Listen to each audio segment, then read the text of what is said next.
செய்தியை பார்த்துக் கொண்டிருக்கிறோம். கடந்த 4 ஆண்டுகளில் ராக்கெட் ஏவுதளம், விமான நிலைய விரிவாக்கம் என தென் மாவட்ட வளர்ச்சியில் மத்திய அரசு கவனம் செலுத்துவதாக அமைச்சர் எல் முருகன் அறிக்கை வெளியிட்டிருக்கிறார். இது தொடர்பான கூடுதல் விவரங்களோடு இணைகிறார் எமது செய்தியாளர் சிவபிரகாஷ். வணக்கம் சிவபிரகாஷ், உங்களிடம் இருக்கும் தகவல்களை சொல்லுங்கள். வணக்கம். மத்திய இணை அமைச்சர் எல் முருகன் அவர்கள் வெளியிட்டிருக்கக்கூடிய அறிக்கையில் 4 ஆண்டுகளுக்கும் மேலாக திமுக ஆட்சியில் தமிழகத்திற்கு வந்த முதலீடு எவ்வளவு என்ற கேள்வியினை எழுப்பியிருக்கிறார். அது மட்டுமில்லாமல் முதலீட்டாளர்கள் மாநாடு, முதலீடுகளை ஈர்க்க வெளிநாட்டு பயணத்தால் என்ன பயன் ஏற்பட்டிருக்கின்றது என்பது குறித்த அறிக்கையினையும் உடனடியாக வெளியிட வேண்டும் என்றும் இந்த அறிக்கை மூலமாக அவர் குறிப்பிட்டிருக்கிறார். அதில் மிக முக்கியமாக தென் மாவட்டங்களில் வர வேண்டிய அந்த முதலீடுகளானவை சரியான முறையில் வந்ததா என்ற கேள்வியையும் எழுப்பியிருக்கிறார்.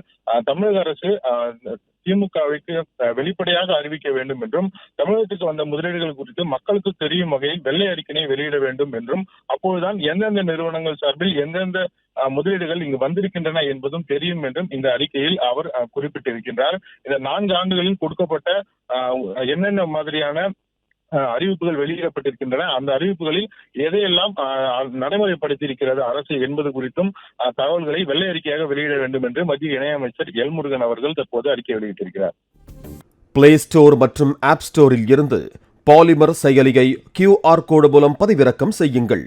செய்திகளை உடனுக்குடன் பெறுங்கள்.